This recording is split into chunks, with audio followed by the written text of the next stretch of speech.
सो hi everyone, स्वागत है फिर से आप सभी के आपके अपने चैनल सरकारी अपडेट पॉइंट में। दोस्तों, सेंट्रल गवर्नमेंट के द्वारा न्यू रिक्रूटमेंट को यहाँ पे जारी कर दिया गया है, जो कि अगर आपने केवल सिंपली अगर ग्रेजुएट किए हैं तो आप सभी लोग यहाँ पे इस पोस्ट के लिए एलिजिबल हो जाते हैं।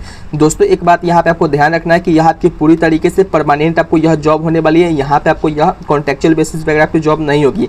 अगर वैकेंसी की बात करें तो एटलीस्ट आपको 500 प्लस आपको यहाँ पे वैकेंसी देखने को मिलती है, और इसमें जो आपकी सैलरी है फिक्स सैलरी आपको यहाँ पे प्रोवाइड करवाई जाती है। 53,000 प्लस आपको यहाँ पे सैलरी आपको प्रोवाइड करवाई जाती है। और सबसे बड़ी बात क्या है दोस्तों कि इस भर्ती में आपको जो पोस्टिंग होती है आपके अपने शहर में होती है, यानी कि होम स्टेट में आपको यहाँ पे वैकेंसी जो निकलती है तो आपको होम स्टेट में आपको यहाँ पे ज्वाइनिंग करवाया जाता है।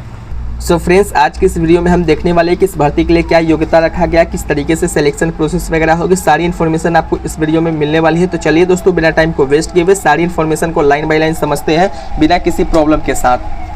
सो फ्रेंड्स, जैसा कि आप सभी लोग स्क्रीन पे देख रहे होंगे, सबसे पहले देखिए तो यह आपकी जो वैकेंसी है नेशनल इंश्योरेंस कंपनी लिमिटेड के द्वारा यह वैकेंसी को रिलीज किया गया है, जो कि सेंट्रल लेवल की यह आपकी जॉब होती है। सबसे पहले देखें फ्रेंड्स, तो इसमें आपको 500 वैकेंसी को रिलीज किया गया है, जो कि अगर देखें तो यहाँ पे जो ऑनलाइन रजिस्ट्रेशन है 18 जुलाई से स्टार्टिंग हो जाएगी, और यहाँ पे जो लास्ट डेट है इसकी फॉर्म भरने की वो 7 अगस्त 2026 तक आपको यहाँ पे देखने को मिलती है। बट इसकी पेमेंट एप्लीकेशन फी वगैरह के ऊपर में देखें तो 18 जुलाई तक आपको यहाँ पे देखने को मिल जाएगी। दोस्तों, अगर देखें तो यहाँ पे आपको एग्जामिनेशन वगैरह भी देखने को मिलते हैं, जो कि आपको यहाँ पे प्रीलिम्स के एग्जामिनेशन और मेंस के भी एग्जामिनेशन आपको देखने को मिलते हैं। तो मेंस की अगर मैं बात करता हूँ तो मेंस में आपको लिखित वाली परीक्षाएं नहीं होती है, बल्कि आपको OMR शीट यानी कि कंप्यूटर बेस्ड टेस्ट होगा, जो कि MCQ फॉर्म में आपको यहाँ पे क्वेश्चन आपको देखने को मिलते हैं। तो आपको यहाँ पे किसी भी तरीके का रिटन एग्जामिनेशन या फिर इंटरव्यू वगैरह आपको देखने को नहीं मिलते हैं इस भर्ती में।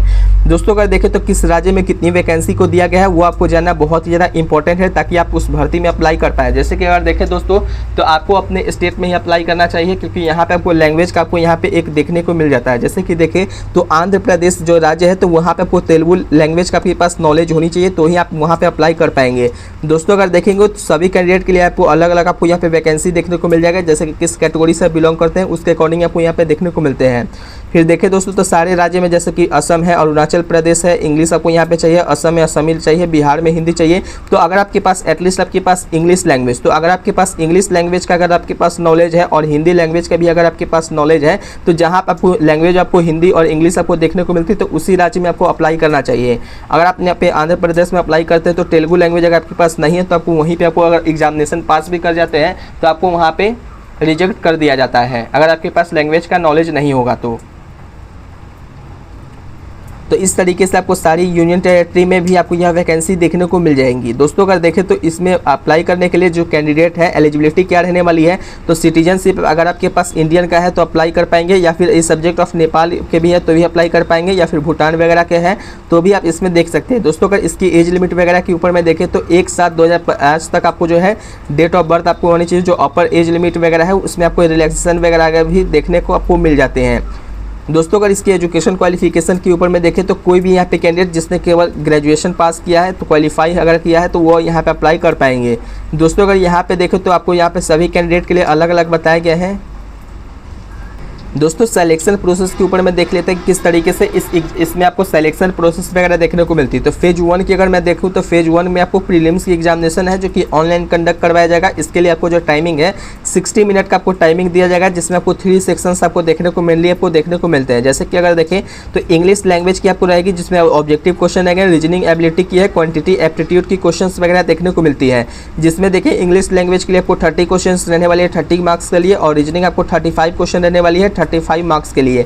एंड फ्रेंड्स देखिए क्वांटिटी एप्टीट्यूड की तो 35 क्वेश्चन इसके लिए रहेंगे 35 मार्क्स के लिए। और इसके लिए जो आपके पास इंग्लिश का जो टाइमिंग है, आपको एक बात को और आपको ध्यान रखना है दोस्तों कि यहाँ पे जो आपको इंग्लिश का जो लैंग्वेज है उसमें सेक्शनल टाइमिंग दिया जाएगा। जैसे कि अगर आप इंग्लिश में जब एग्जामिनेशन देने जाएंगे तो जैसे आपको 20 मिनट कंप्लीट होता है तो दूसरे सेक्शन के ऊपर में आप मूव कर जाएंगे, ऑटोमेटिक ही आपको वहाँ पे कुछ नहीं करना पड़ेगा। तो इसलिए आपको यहाँ पे सेक्शनल आपको टाइमिंग भी आप दिया गया है, जिसके लिए रीजनिंग एबिलिटी के लिए 20 मिनट्स है और 20 मिनट आपको क्वांटिटी एप्टीट्यूड के लिए मिलने वाले हैं। जिसमें अगर देखें फ्रेंड्स तो यहाँ पे 60 मिनट आपको यहाँ पे दिए जाएंगे टोटल टाइमिंग है।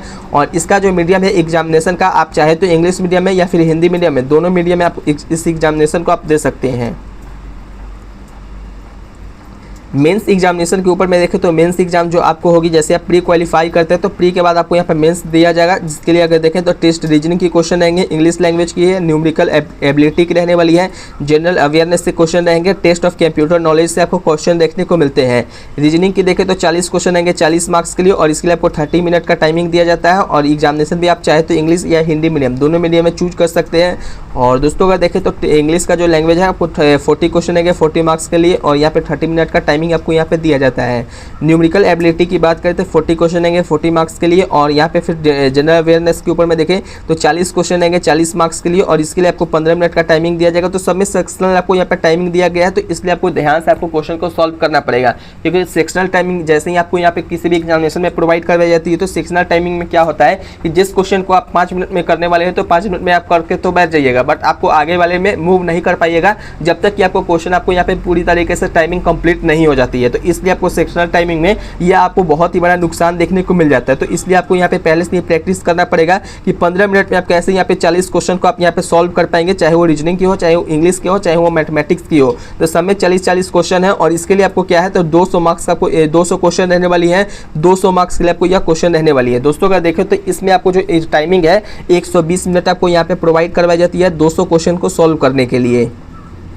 दोस्तों अगर एग्जामिनेशन सेंटर के ऊपर में देखें तो एग्जामिनेशन सेंटर जो यहाँ पे प्रोवाइड करवाई जाएगी, जैसे कि जिस शहर से आप यहाँ पे अप्लाई करेंगे उसी शहर में ही आपको यहाँ पे देखने को मिलेगा। जैसे कि अगर बिहार की स्पेशली बात करें तो बिहार में कहाँ पे इसका एग्जामिनेशन सेंटर देखने को मिलेगा, तो बिहार के आरा जो है जिला है, भागलपुर में, दरभंगा में, गया में, मुजफ्फरपुर, पटना, पूर्णिया, बोकारो, धनबाद, हजारीबाग जो है, जमशेदपुर, रांची नहीं बल्कि जमशेदपुर, तो ये तो झारखंड में आ जाता है। तो इसमें आपको जो झारखंड वालों के लिए रहने वाली है, और ये जो आपकी शहर है बिहार में आपको एग्जामिनेशन देखने को मिलेगी। तो उसी तरीके से सारे जो स्टेट वगैरह हैं तो उनके अपने अपने स्टेट में आपको यहाँ पे देखने को मिलेंगे, जो कि डिस्ट्रिक्ट वाइज आपको यहाँ पे देखने को मिल जाएंगे। तो एग्जामिनेशन सेंटर भी आपको होम में ही आपको देखने को मिलेंगे, तो इसलिए आपको यहाँ पे ज़्यादा चिंता करने की जरूरत नहीं है कि मुझे एग्जामिनेशन कहाँ पे देना पड़ेगा। दोस्तों आपको ध्यान रखना है कि इसमें जो एप्लीकेशन फ़ी क्या रहने वाली है, तो इसकी जो एप्लीकेशन फ़ी है, चाहे आप SC कैंडिडेट हो, ST कैंडिडेट हो या फिर PWBD कैंडिडेट हो, तो आपके लिए यहाँ पे बिल्कुल यह फ्री ऑफ कॉस्ट में यहाँ पे फॉर्म को अप्लाई कर सकते हैं, जिसके लिए आपको जो चार्जेस है ओनली आपको यहाँ पे 0 रुपया लगने वाली, यानी कि 1 रुपया भी चार्ज नहीं लगेगा इसमें फॉर्म को अप्लाई करने के लिए।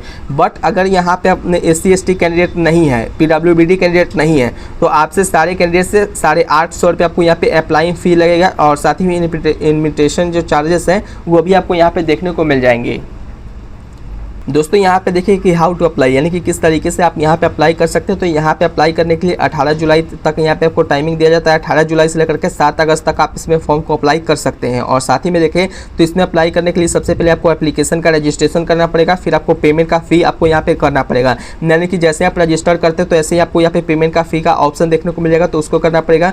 फिर जो भी आपके पास डॉक्यूमेंट है उसको स्कैन करके आपको अपलोड करना पड़ेगा। उसके बाद जो भी फोटोग्राफ वगैरह है तो इसका यहाँ पे लेंथ वगैरह आपको यहाँ पे दिया गया है, और सिग्नेचर जो है capital letter will not be accepted, यानी कि अगर आप सिग्नेचर यहाँ पे कैपिटल लेटर में आप यहाँ पे करते हैं तो सिग्नेचर आपको यहाँ पे एक्सेप्ट नहीं किया जाएगा। और ध्यान रखना है दोस्तों, यहाँ पे जो एप्लीकेशन का रजिस्ट्रेशन है डायरेक्टली जाकर के जो यहाँ पे है नेशनल इंश्योरेंस nic.co.in पे जाकर के आप देख सकते हैं इस भर्ती को। और साथ ही में देखिए अगर आप इस भर्ती से रिलेटेड कुछ भी अगर इंपॉर्टेंट अगर पूछना चाहते हैं, इन्फॉर्मेशन लेना चाहते हैं, तो डायरेक्टली आप हमसे व्हाट्सएप पे कांटेक्ट कर सकते हैं। वहाँ पे मैं आपको सारी इन्फॉर्मेशन को लाइन बाय लाइन समझा दूंगा। अगर आप इंटरेस्टेड है तो डायरेक्टली आप व्हाट्सएप पे कॉन्टैक्ट कर सकते हैं, बट इसके लिए आपको फ्री ऑफ कॉस्ट यहाँ नहीं रहने वाली है।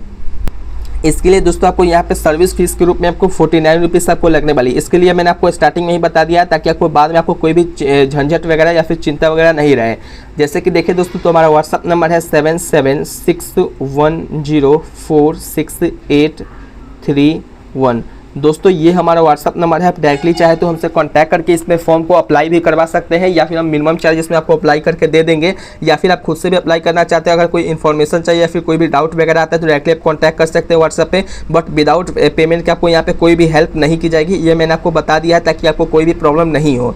दोस्तों अगर देखें तो इसमें आप डायरेक्टली आप यहाँ पे अप्लाई वगैरह कर सकते हैं। जो भी इसमें इंपॉर्टेंट अपडेट वगैरह था वो मैंने आपको बता दिया है। सो फ्रेंड्स, उम्मीद करता हूँ कि आपको यह वीडियो पसंद आई होगी। अगर आपको यह वीडियो पसंद आए तो इस वीडियो को लाइक जरूर करें और अपने चैनल सरकारी अपडेट पॉइंट को सब्सक्राइब करें। तब तक के लिए जय हिंद, जय बिहार, वंदे मातरम।